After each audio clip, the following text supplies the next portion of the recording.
ਅੱਜ NHS hospital के IM भी देखो एक साइंटिफिक मीटिंग का आयोजन किया गया। ਇਹਦੇ ਵਿੱਚ ਜੋ ਸਭ ਤੋਂ ਜ਼ਿਆਦਾ ਜਿਸ ਚੀਜ਼ 'ਤੇ ਧਿਆਨ ਦਿੱਤਾ ਗਿਆ ਉਹ ਸੀਗਾ ਕਿ ਟੈਕਨੋਲੋਜੀ ਦਾ ਇਸਤੇਮਾਲ ਕਿਸ ਤਰ੍ਹਾਂ ਕਰ ਸਕਦੇ ਹਾਂ ਜਿਸ ਦੇ ਨਾਲ ਜੋ ਮਰੀਜ਼ਾਂ ਦੀ ਦੇਖਭਾਲ ਹੈ, ਜੋ ਮਰੀਜ਼ਾਂ ਦੇ ਇਲਾਜ ਦੇ ਨਤੀਜੇ ਹੈਗੇ, ਜੋ ਰਿਜ਼ਲਟਸ ਹੈਗੇ ਉਹ ਕਿਸ ਤਰ੍ਹਾਂ ਪਹਿਲਾਂ ਤੋਂ ਬੈਟਰ ਹੋ ਜਾਣ।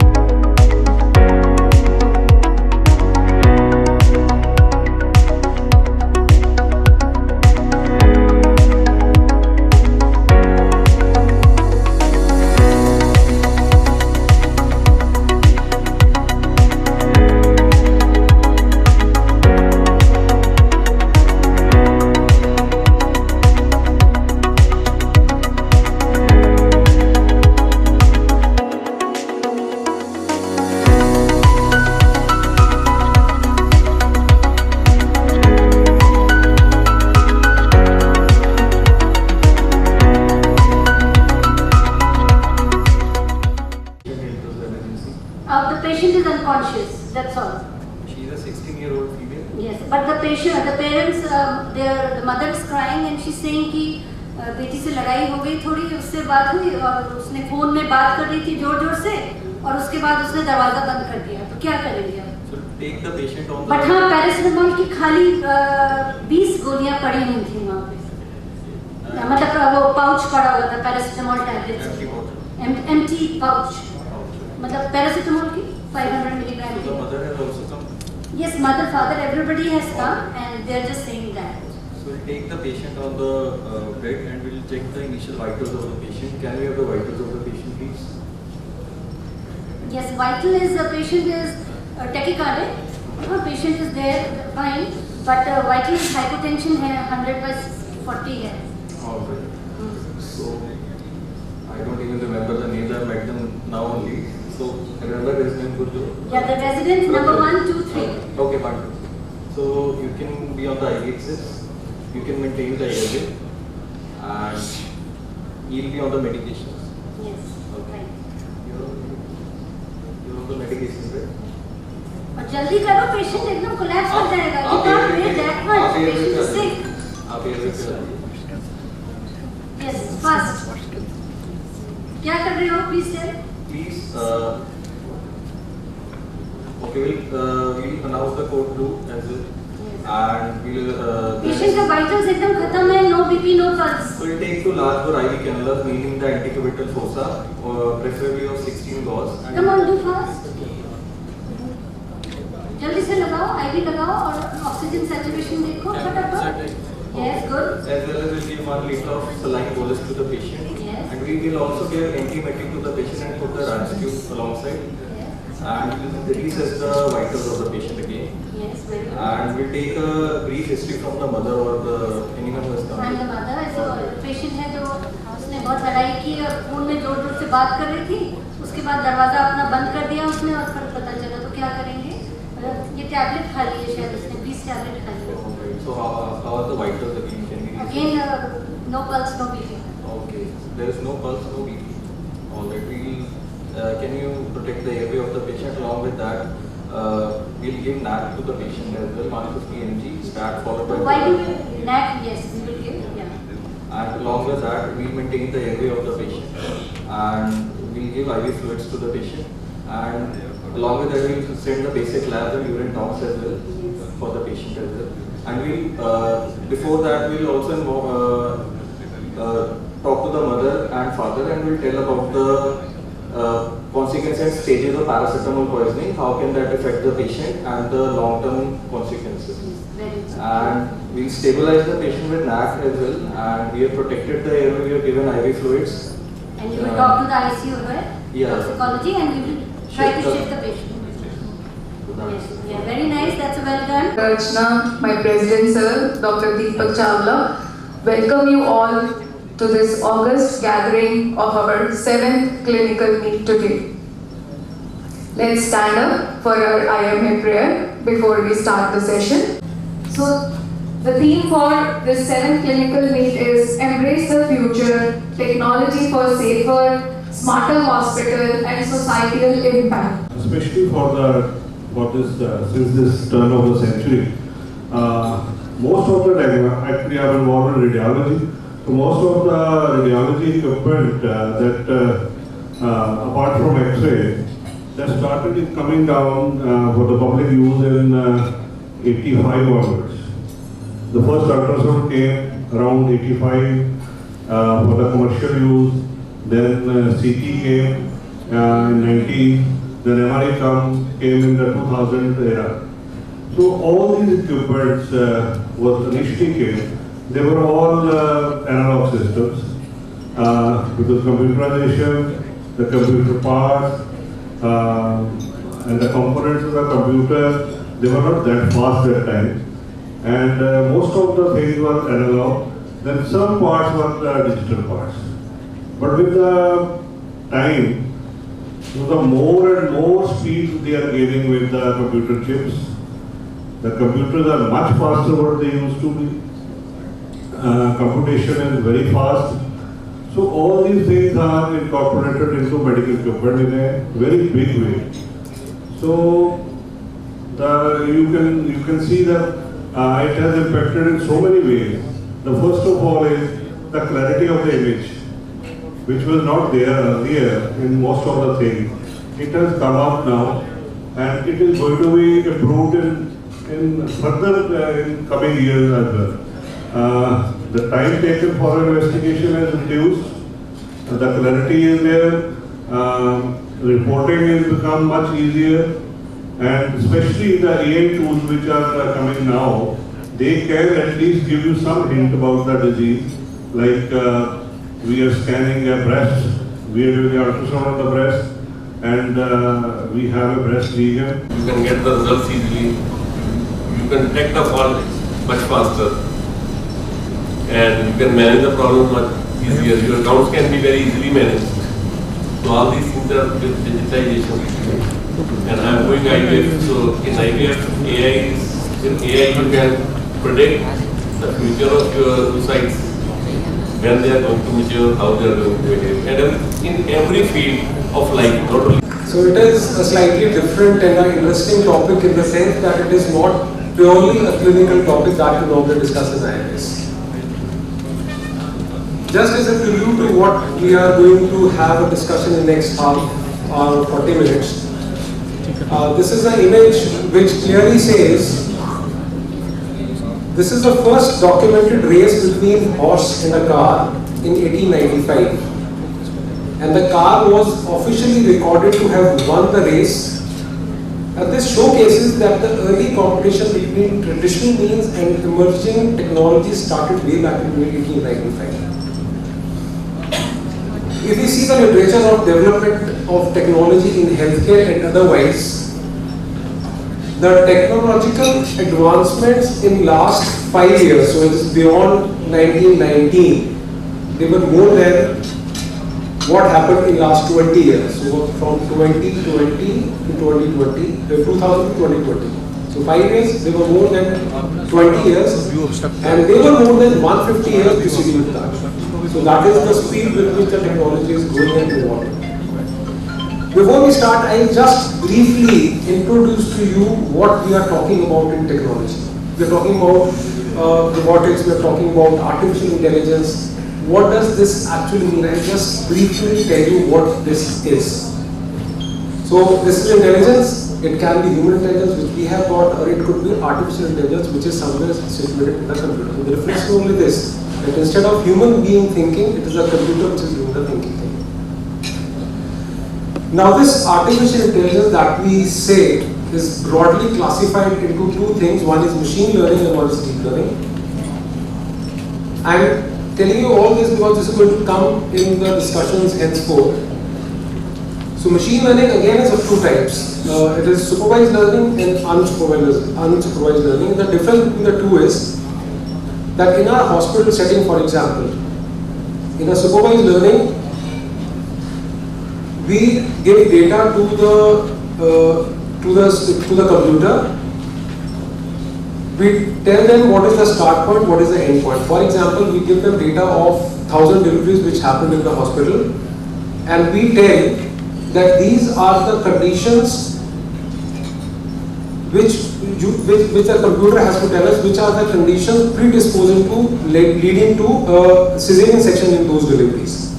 So supervised learning is when the data is fed in and the software using the algorithm tells what are the correlations between the etiological factors or the pathological factors which led to a certain. So we have to give the endpoint and we have to give the starting point also. Whereas unsupervised learning is that we feed in the data of say thousands of patients and the software tells us if there is any similarity between different cohorts or different areas of the assessment. So supervised is you give starting point, endpoint, unsupervised just put in data. Now human mind is that we keep on learning. Whereas artificial intelligence is that whatever you feed in, it works on those algorithms only. Reinforced learning is that it starts to learn from what it has observed and then modifies itself. So that is the third form of machine learning, which is reinforced learning. Deep learning, which is convolutional neural network or recurrent neural network, these are layered artificial intelligence which are used for our auditory and visual signals. We have now automatic the driverless cars. So that uses these two types of networks where the data is fed into these softwares and it is the visual and the audio data. Earlier it was the data put in form of Excel or Word documents or PDF. Here it is the audio or the visual data which is analyzed by the intelligence of that software or the algorithms and it gives us the results after that. Now there are two terms which are confusing in this perspective. One is automation and one is robotic process automation pods. We have seen assembly lines. We have seen in assembly lines all the different works being done by human beings. So that's a mechanical thing. If that mechanical work is replaced by a robotic process, that is automation. So it is just a mechanical thing without using your brain, which is done by the robot. So that is automation, not actually artificial intelligence. And RPA pods are when these robotic processes take information from one of the areas and uses that information in another area to give some desired results. So this is very brief about understanding what artificial intelligence is. To set the ball rolling, our topic for the first topic for today's discussion is the use of technology, how it improves the results by doing surgical practice or by doing medical management.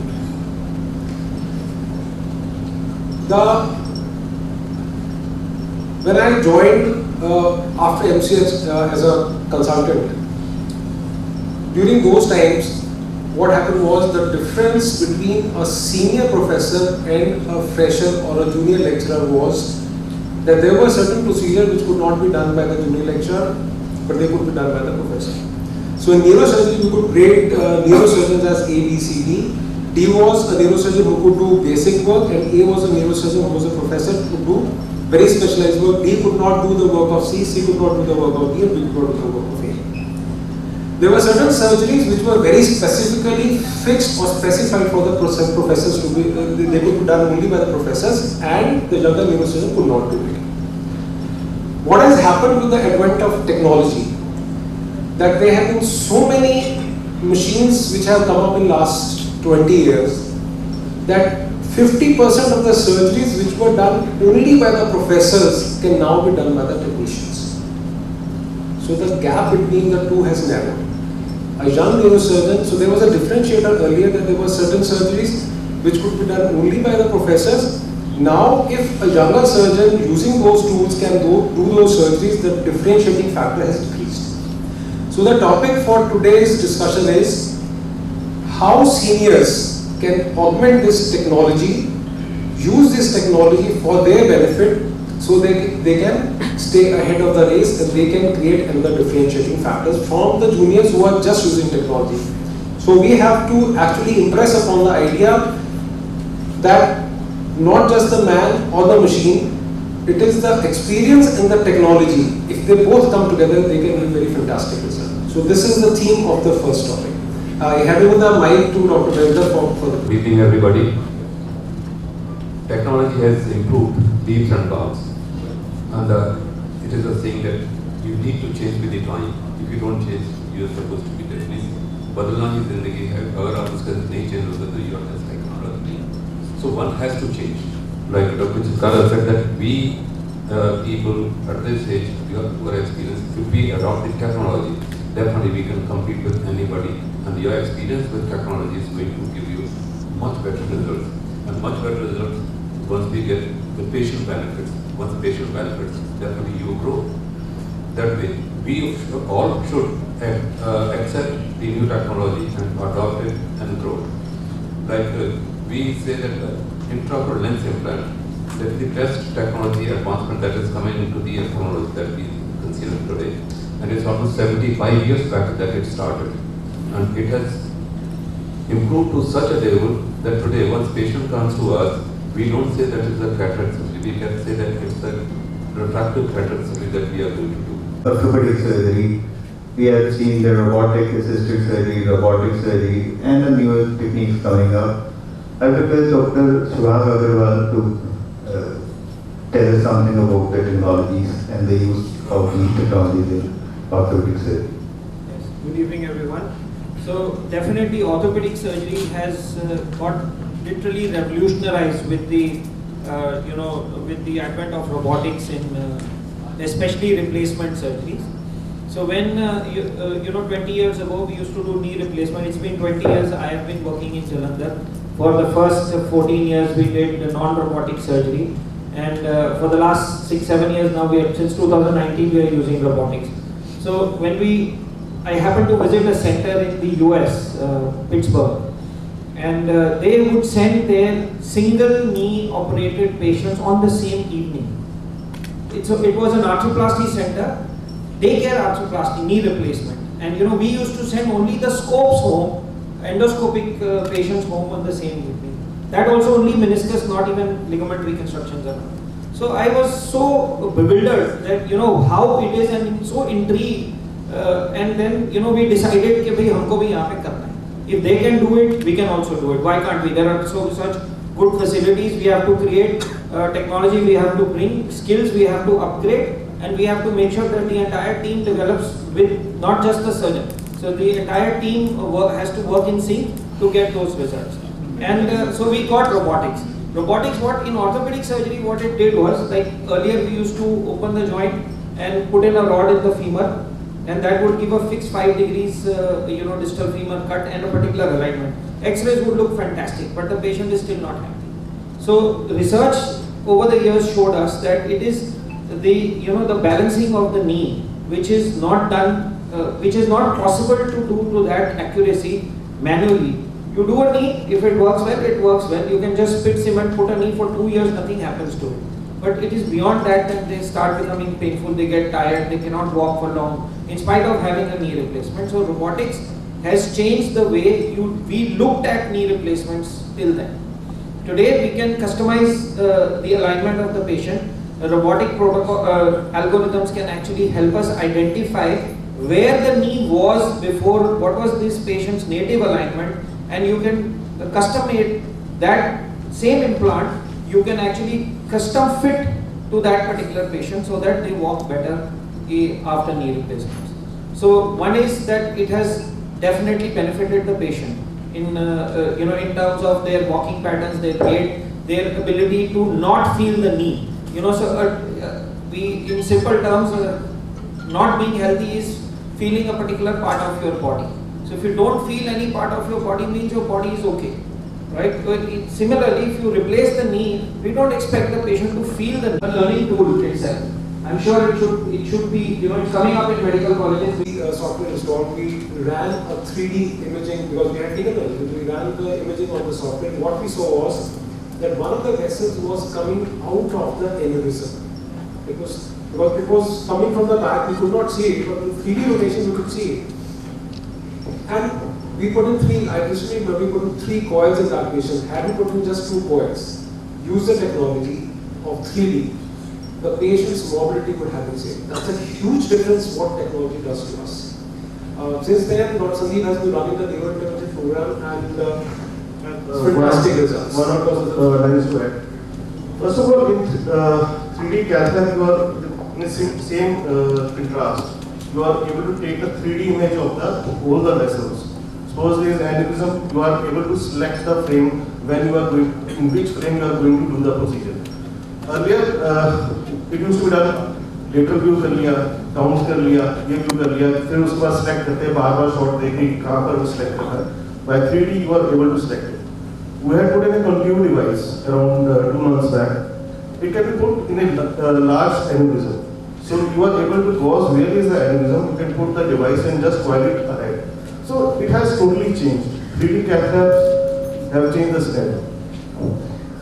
Dr. Bini, I have heard about this thing that there is a use of AI in your field also. So what is your input for? Yeah. Good evening. Till now we have listened mainly the role of AI in surgery, where everything is precision in the surgery. Now for a physician, we are more interested in a precision in the diagnosis, because a patient comes to our OPD and we have to diagnose, like a very simple thing, chronic cough that is of more than 2 months. A patient comes to you and you have a battery of tests to do, and maybe that cost is around 20 to 30,000 for the whole of the test we want to do in that patient. And last year in one conference, I have listened to some gentlemen from UK. They have some device like a cuff device. This is just like a Holter monitor. They apply that cuff device to the patient for 24 hours or maybe 48 hours. That is, as soon as told machine learning, they have put so many of sounds of the cuff in that machine, that is data, and from that cuff character that can let you know whether it is going to the fibrosis of ILD, or it is going towards COPD, or it is asthma. And from that conference, I have clicked that picture and sent to our tech boss of Norwegian. Tara is always interested in technology, and definitely we are thinking of doing that device, because like a young person who just completed his MD and sitting in OPD, seeing this patient, it's very helpful. You just apply a cuff monitor to that patient for 3 days, and you get a streamline for which line you have to follow for that diagnosis. Then you investigate that patient of that time.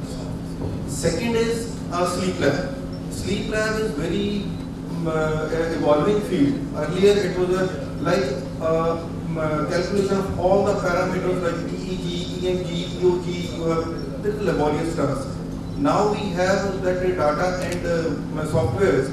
You put that report in that, and that will tell you all the report final, that what is the diagnosis, whether it is obstructive sleep apnea or something else. And like a patient who doesn't want to get sleep study in the hospital, you have a watch, like Apple Watch or Samsung Watch. We have all the characters of your sleep in that watch, and then you are sure whether this patient is going to be investigated for sleep abnormality or not. So this is technology. And definitely for diagnosis, a simple solitary pulmonary nodule in X-ray, that is the most challenging thing. You put that in a software, sir will let you know. You put that in software, and characters of that solitary nodule will let you know whether it is going toward malignancy or not. Whether you have to follow it up or you have to investigate it there at time. So definitely it is an evolving field, and we have to change with time. If we are not following or learning technology, and definitely we will be far behind of others who are growing in this field. Apart from the laparoscopic surgery, the robotic surgery, the new thing that has come up is the lasers. Lasers have come up in the vascular surgery for varicose veins, for proctological surgeries, and for gynecological surgeries. Dr. Deepak Chawla, I would like you to put a light on this thing, about the use of lasers in gynecological surgery, in the general surgery, and about other new techniques that are being used.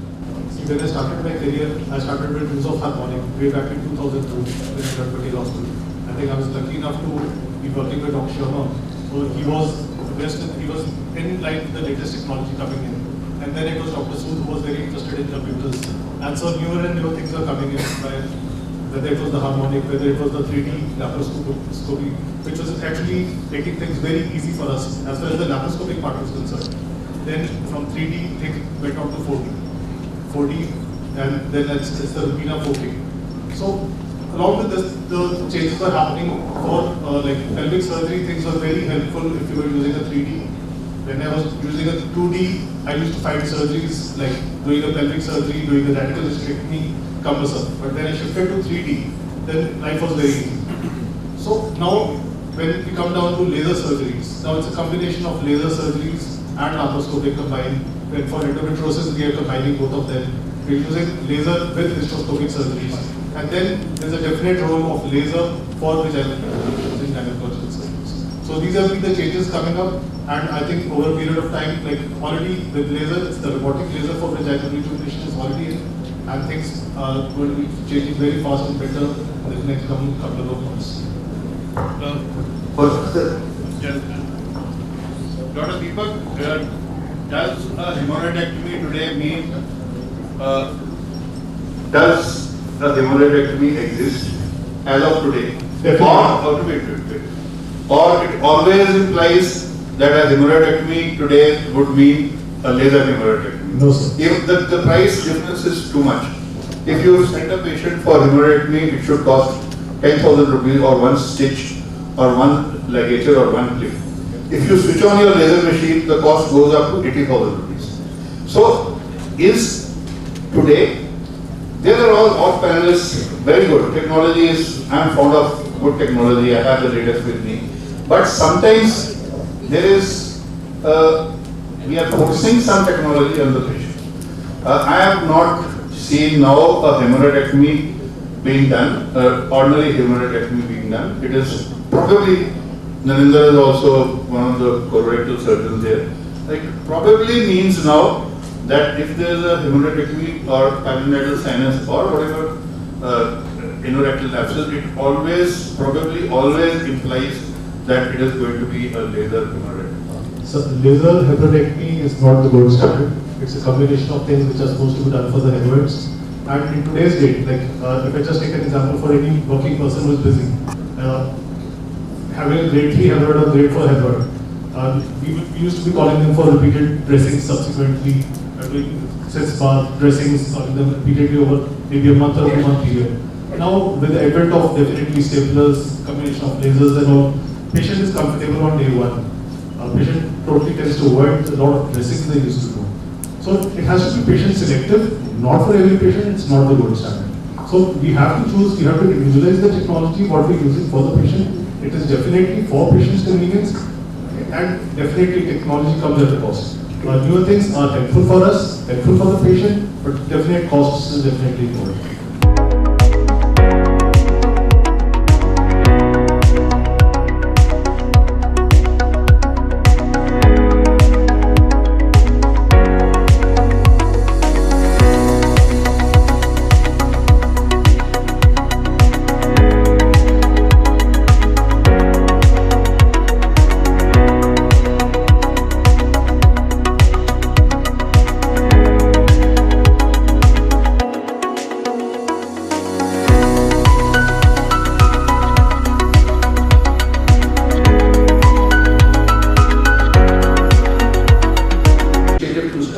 As a moderator for this talk.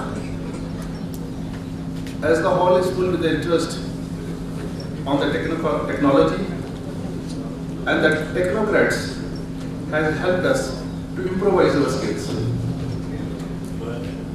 The topic for today is technology for smart hospitals so that we live our dreams. So it covers two aspects. One is smart hospitals. If you see smart hospitals, it's not just a vision, it is a reality now.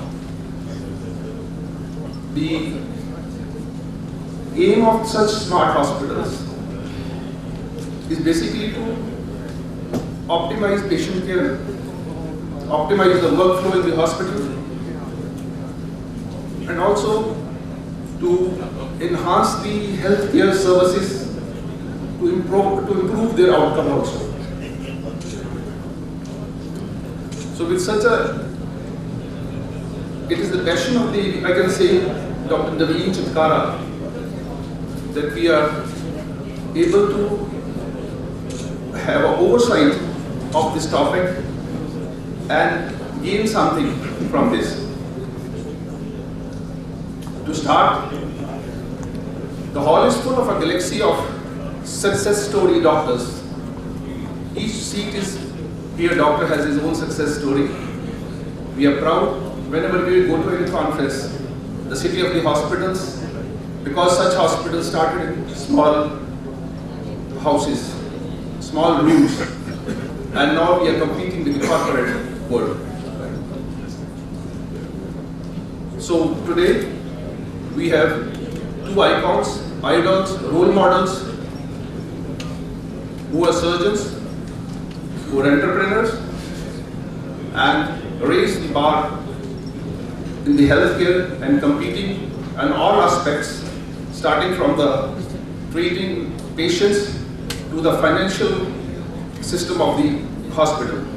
To start, I invite a very humble doctor, a neurosurgeon, सबके प्रिय Dr. Swapn Sood to the dais for this session. So today, day before yesterday, he called me up that he wanted to have a talk on the dais regarding how our tryst with technology has changed our hospitals, and then how it has changed us as we have progressed through the. My tryst with technology began. I joined Patel Hospital in 1998, and I was having a wonderful time. There was a lot of work, and I was doing a lot of patients, and I was really enjoying myself in my academic work.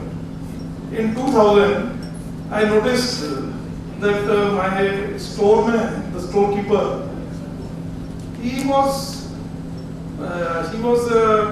transporting about 3,000 bottles of glycine from one part of the hospital to the storeroom. There was not enough space to keep the glycine, and I would not use 3,000 bottles of glycine. I didn't have that much work that I would use 3,000 bottles of glycine for a year. So I asked the somebody had dropped off a truckload of glycine, saying that Dr. Sharma ने मंगाई. वो अपने लोगों अपनी cell करके वो चला गया, बाद में उन्हें बिल भेजना. That bill stuck in my mind with 3,000 glycine. I thought maybe Dr. Sharma might have ordered it, or somebody in the hospital might have ordered it. About 3 months later, we still had a huge amount of that glycine left. Another bill came, 3,000 glycine. I already paid one bill for 3,000 bottles. Now another bill has come for 3,000 bottles. And because that 3,000 bottles were stuck in my mind, I realized that somebody was putting a fast one on the hospital. They were sending the glycine, they were sending the bill, then they were resending the bill, and then they were resending the bill. When we examined our bills, we realized we had paid the glycine about 4 times over already, and we were still expecting, and that person was probably still expecting that down the year he's going to keep asking us for money for the same, and that is where the computerization of our hospital started, so that we could do the computerization. The second turning point came in 2004. Dr. Sharma envisaged the cancer hospital. A bunker was made, and then it was a very complicated construction was going on. 11 feet wall, and now I think these people are also feeling the pinch.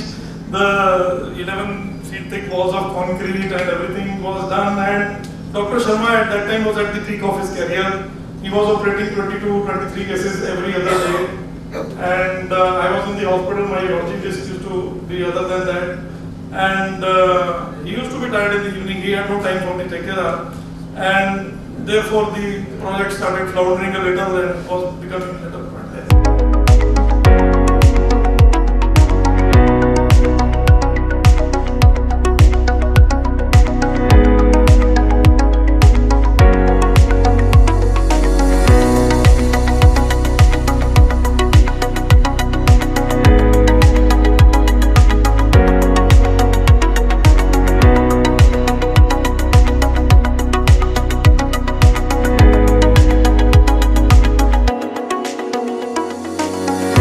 आज NHS hospital के IM में भी देखो एक scientific meeting का आयोजन किया गया। ये जो सब तो ज़्यादा जिस पे ध्यान दिता गया वो सीगा कि टेक्नोलॉजी का इस्तेमाल किस तरह कर सकते हैं आप, जिसके नाल जो मरीज़ों की देखभाल है, जो मरीज़ों के इलाज के नतीजे है, जो रिजल्ट्स है, वो किस तरह पहले तो बेटर हो जाए। ਤੇ ਨਾਲ ਹੀ ਨਾਲ ਸਮਾਰਟ ਹਸਪੀਟਲਸ ਦਾ ਕਿਸ ਤਰ੍ਹਾਂ ਇੱਕ ਹਸਪੀਟਲ ਨੂੰ ਅੱਛੀ ਟੈਕਨੋਲੋਜੀ ਦਾ ਇਸਤੇਮਾਲ ਕਰਕੇ ਸਮਾਰਟ ਹਸਪੀਟਲ ਬਣਾ ਸਕਦੇ ਆ, ਇਹਦੇ ਬਾਰੇ ਚਰਚਾ ਦਾ ਵਿਸ਼ੇ ਸੀ।